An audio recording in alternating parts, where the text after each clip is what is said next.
Black history is embedded in the broad context of San Antonio history. It was 5 years before San Antonio's tricentennial celebration when Everett Fly noticed something. There had been so little work done on African American history. In the historical moments mentioned and the cultural contributions highlighted, something was missing. I kept listening for statements that would include African American history, and there were none. He knew the stories existed, but no one was sharing them. There was a magazine, Texas Highways magazine. It said Celebrating San Antonio. It has a timeline you can see from 1500 to 2015 of the history of San Antonio.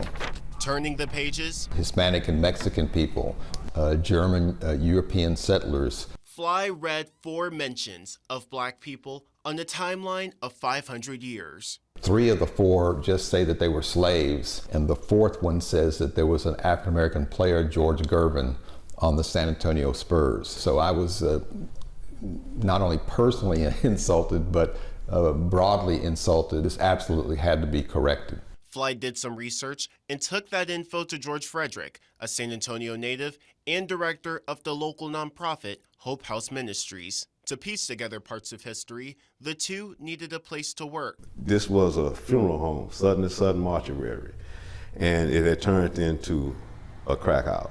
It has been totally demolished. 430 North Cherry Street once belonged to the Sutton family. The then prominent local family hosted some even more prominent figures like Booker T. Washington, Mary McLeod Bethune, and George Washington Carver coming to San Antonio.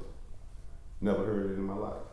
And so he has been on this problem. Among Fly's discoveries, the sound of Ellis Griffin, a San Antonian musician pictured on his farm in North Bexar County. He's got a suit on. I mean, he's dressed to the nines. What is he doing with this fiddle? And so I asked the family, and they said he played blues on that fiddle. This treasure trove of stories had to be shared, with some help from Dr. Bill Ferris at UNC Chapel Hill. Dr. Ferris helped B.B. King set up his museum before he died, before B.B. King died. Through Ferris and his colleague, Dr. Brian Gimza, the idea of a San Antonio African American archive was born. Dr. Gimza says, you've got something here. It's worth saving. After years of pushing for funding, the San Antonio African American Community Archive and Museum opened its doors in the summer of 2017. People showed up. The community people were inspired. In 2021, SAAACAM moved to its temporary location at the historic La Villita. By the end of 2026, the historic Crest Building will house SAAACAM's new cultural center, the same spot as one of the first desegregation movements in the city. I'm just thrilled that the legacy of African descendants in the region is going to be sustained. SAAACAM has been doing that now for the past 7 years. Its mission to collect, preserve, and share Black history will never change. Too much has already been erased. Too much has already been marginalized and ignored. And what I've learned is how important and how significant this history is, not just to the Black community, but to all of us. And it will continue to document the history being written today. Earl Stoudemire, KENS 5.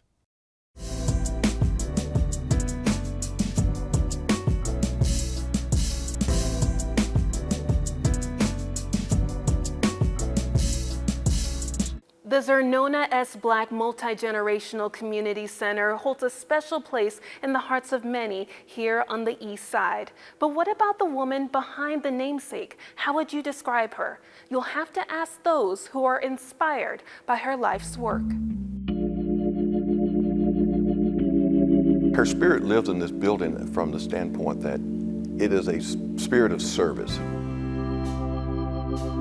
I came to Mount Zion about 20 plus years ago, and at that time Sister Black was in a wheelchair, but she had the wonderful smile on her face regardless of what her condition was.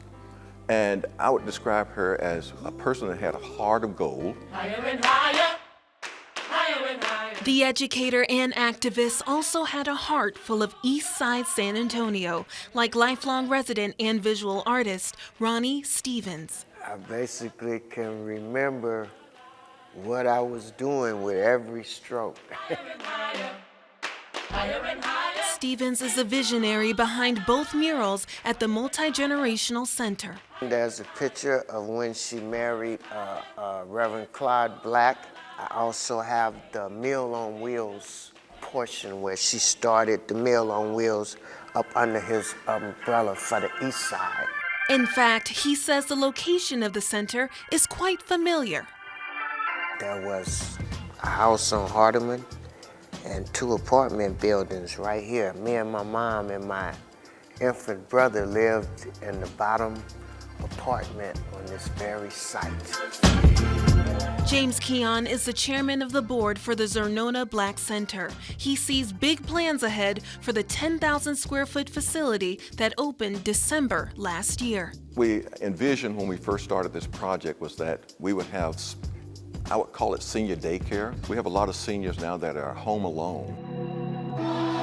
Similar to a congregation assembling for worship, visitors of any age can convene within these walls in the coming months, embodying ZerNona's life of service. It's a blessing to pay it forward, knowing that this will be a center for after school for the youngsters to study their work and to learn to explore their creative talents as well. Her spirit lives on through this building.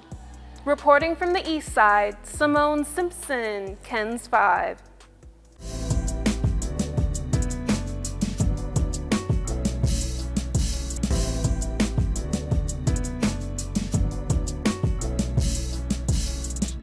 Lassos, chaps, and saddles fill the Black Cowboy exhibit inside the Whitty. I can feel like the ancestry in this place. This is Jared Pollar's first time here. He gives trail riding lessons out in Karnes City and grew up a cattle rancher in Corpus Christi. Stereotypically, you look at a black person, you don't think cowboy, unless you're in that life. And like I said, first cowboys were black. Historically, 1 out of 4 cowboys on the Chisholm Trail were black, taking cattle from Mexico up to places like Chicago since 1867. In the Black Cowboy exhibit, you can read about their lives and impact on Western culture. We knew that we had to do an exhibit that did justice to those individuals who were erased from American history. The exhibit starts centuries back with the history of black cattle ranching in Africa, moving across the Atlantic. That a man would have to be thrown on the wild prairie and left dead. It goes through the struggles they faced. I really appreciate how he doesn't embellish his story. Like the story of Hector Basie, a black cowboy born into slavery in 1851. When he was trying to trade horses in Dallas, for example, the discrimination he experienced because he had these well-trained horses and how he needed a white man to vouch for him that they were his horses. The exhibit includes living legends like 8-time rodeo champion Fred Whitfield.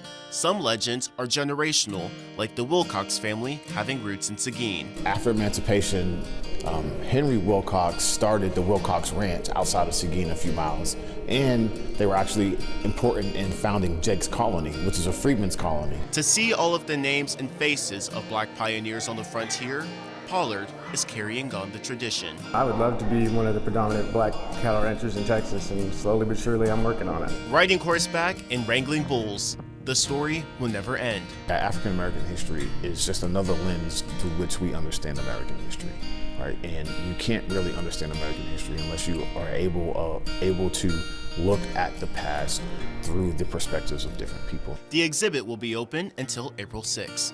At the Whitty, Earl Stoudemire, KENS 5.